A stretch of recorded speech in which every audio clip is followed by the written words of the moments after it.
እጅግ በጣም አሳዛኝ መረጃ ከወደ አሜሪካ ተሰምቷል። በአሁኑ ሰዓት የአሜሪካ ስቴት ዲፓርትመንት ያወጣው መረጃ እንደሚያመለክተው ከሆነ ወደ 75 የሚጠጉ አገራትን የቪዛ ፕሮሰስ ማቋረጡን አሳውቋል።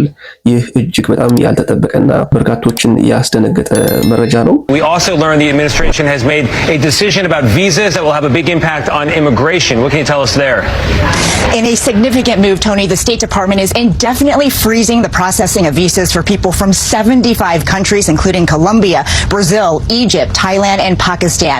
The pause aimed at foreigners seeking to live in the U.S. starts next week. The administration framed it as part of an effort to block migrants from taking welfare and public benefits. It does not apply to students or tourists seeking short-term visas. ኢትዮጵያም ከነኚህ 75 የቪዛ ስረዛ ከተደረገባቸው አገራት መካከል መሆኗ የወጣው መረጃ ያመለክታል። መረጃውን እንደሚከተለው አንብብላችሁ።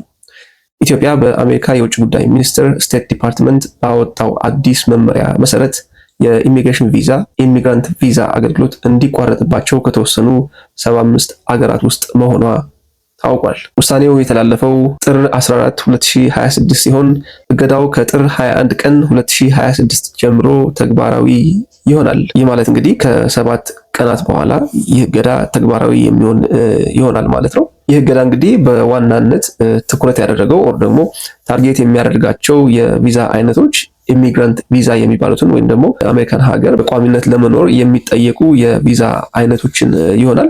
እነኚህ የኢሚግራንት ቪዛ የሚባሉት ወይም ደግሞ በቋሚነት ወደ አሜሪካን ሀገር ለመግባት የሚጠየቁ የቪዛ አይነቶች ደግሞ የቤተሰብ ቪዛ፣ በጋብቻ ለሚሄዱትና የዲቪ ቪዛን እንደሚያካትት የወጣው መረጃ ያመለክታል። ይህ ማለት ምንድነው? እንግዲህ የ2026 የዲቪ ሎተሪ እጣ አሸናፊዎችም በዚህ የቪዛ እገዳ ውስጥ የሚካተቱ ይሆናል ማለት ነው። ይህ እገዳ ለጊዜያዊ ጉብኝት፣ ለንግድ ወይም ለትምህርት የሚሰጡ የኢሚግሬሽን ያልሆኑ ነን ኢሚግራንት ቪዛዎችን የማይመለከት ይሆናል ማለት ነው። ቀደም ብዬ እንደነገርኳችሁ ይህ የቪዛ እገዳ የሚመለከተው በዋናነት ኢሚግራንት ቪዛን ነው። ኢሚግራንት ቪዛ ማለት ምንድነው? በቋሚነት በአሜሪካን ሀገር ለመኖር የሚጠየቅ የቪዛ አይነት ነው። ቀደም ብዬ እንደዘረዘርኩላችሁ በዋናነት አፌክት የሚያደርገው ዲቪ ሎተሪን፣ የቤተሰብ ጥየቃንና በጋብቻ የሚሰጡ የቪዛ አይነቶችን ይሆናል ማለት ነው። ከዛ ውጪ በነን ኢሚግራንት ቪዛ ወይም ደግሞ በጊዜያዊነት ወደ አሜሪካን ሀገር ሄዳችሁ ለስራም ሊሆን ይችላል፣ ለትምህርትም ሊሆን ይችላል፣ እንዲሁም ደግሞ ለቪዚት የሚሰጡ የቪዛ አይነቶችን ይህ የቪዛ እገዳ የማይመለከታቸው ይሆናል ማለት ነው። የአሜሪካ መንግስት የስቴት ዲፓርትመንት እንግዲህ ይህን የቪዛ እገዳ ለመጣል ምክንያት ያለውን እንደሚከተለው ገልጾታል። የአሜሪካ መንግስት እንደገለጸው እገዳው የተጣለበት ምክንያት አዲስ የሚገቡ ስደተኞች በአሜሪካ መንግስት ላይ የኢኮኖሚ ሸክም ፐብሊክ ቻርጅ ዌልፌር ሊሆኑ ይችላሉ የሚል ስጋት ስላለበት ነው ብሏል። Our visa system, okay, who you allow to visit your country should reflect the national interest. We said that from the very beginning. It was one of the directives that we got from the president. It's one of the things he ran on. And so our visa process basically is, and there are some times we'll deny people visas because of activities they've undertaken overseas. Other times it's people that have visas but are in the United States doing things that run counter to our national interest. And the law gives us the right, and in fact I would argue the obligation, to remove people like that from our country. And we're going to continue to do it. I mean, it's as simple as that. I mean, sometimes somebody comes in and says, oh, I want to come in as a student. They're here as a student, and then once they're here, they're involved in nefarious activity. We're going to remove them from the country. But then maybe they're here as a researcher. Maybe they're here as a, I don't want to say journalist because you guys will get upset, but you know, it could be anything. You know, these are visitors to the country. A visa is a visitor. It's not a right. By the way, we deny visas every day all over the world. People will go to an embassy, they'll sit for an interview, and the consular officer will deny them a visa because of something that came up in the record, because of something that came up in their interview, whatever it may be.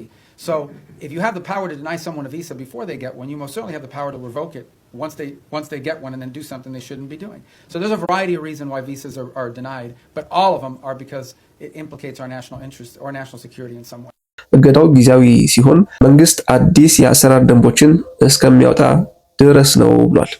ይህ እገዳ የሚቆየው በጊዜያዊነት ነው ማለት ነው። በቋሚነት የተሰረዘ አይደለም።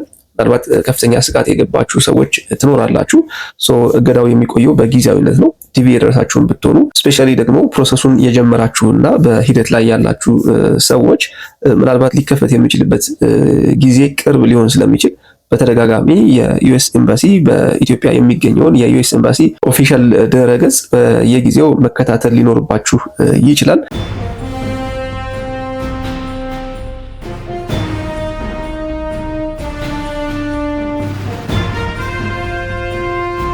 ከዚህ የቪዛ እገዳ በተጨማሪ ከዚህ በፊት እንደምታስታውሱት ኢትዮጵያ አግኝታው የነበረውን የቲፒኤስ ፕሪቪሌጅ እንደተሰረዘባት ይታወቃል። ይህ የቴምፖራሪ ፕሮቴክትድ ስታተስ ስረዛ ተግባራዊ የሚሆነው እንግዲህ ከየካቲት 13 ቀን 2026 ጀምሮ እንደሚሆን ከዚህ ቀደም የወጣው መረጃ ያመለክታል።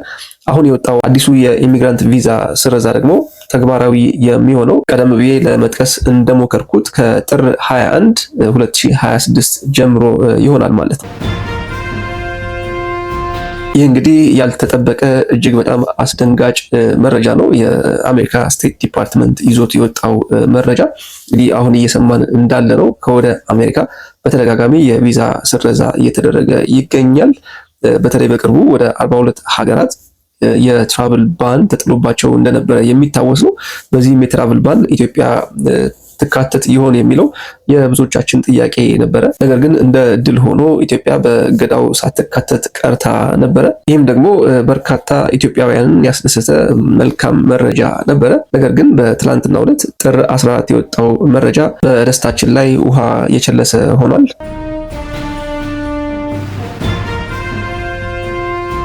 የቪዛ እገዳው ከሚያካትታቸው አገራት መካከልም እንግዲህ እነ ሶማሊያ፣ አፍጋኒስታን፣ ኢራን፣ ራሽያ፣ ናይጄሪያ፣ ብራዚል፣ ታይላንድ፣ ኢጂፕት፣ ኢራቅ፣ ፓኪስታን፣ ባንግላዴሽ፣ ኔፓል፣ ኤሪትሪያ እና ሌሎችም ይገኙበታል ማለት ነው። ቶታሊ ወደ 75 የሚሆኑ አገራት በዚህ የቪዛ እገዳ ውስጥ ተካተዋል። ይህ የቪዛ እገዳ እንግዲህ ከዚህ ቀደም ከነበሩት የቪዛ እገዳዎች በተለየ በርካታ አገራትን ያካተተ እገዳ ነው። በዚህ ሰዓት ምናልባት አዲስ የቪዛ ፕሮሰስ ለመጀመር እያሰባችሁ ከሆነ ቆም ብላችሁ ልታስቡ ይገባል።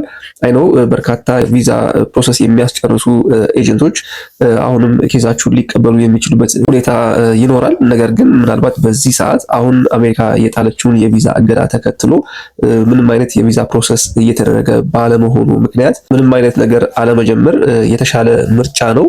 ቀደም ብዬ እንደነገርኳችሁ የኤምባሲውን ዌብሳይት በመከታተልና መረጃዎችን በመከታተል አዲስ ነገሮች ሲኖሩና ምናልባት አሜሪካ የሚያወጣውን አዲስ መግለጫ ተከትሎ ውሳኔ መወሰን እየተሻለ ይሆናል። ይህን ጉዳይ በተመለከተ በርካታ ጥያቄዎች እንደሚኖሩ አልጠራጠርም። ስለዚህ ከእናንተ ጥያቄዎች በመነሳትና መረጃዎችንም በመከታተል ወደፊት ወደ እናንተ አዳዲስ ነገሮችን ይዤ የምመለስ ይሆናል። ወደፊት የማቀርባቸው መረጃዎች እንዲደርሷችሁ ቻናሉን ሰብስክራይብ በማድረግ ቤተሰብ ይሁኑ። ለዛሬ ያስኩላችሁ ይህን ይመስላል። አብራችሁ ስለቆያችሁ እጅግ አድርጌ አመሰግናለሁ። ጤና ይስጥልን።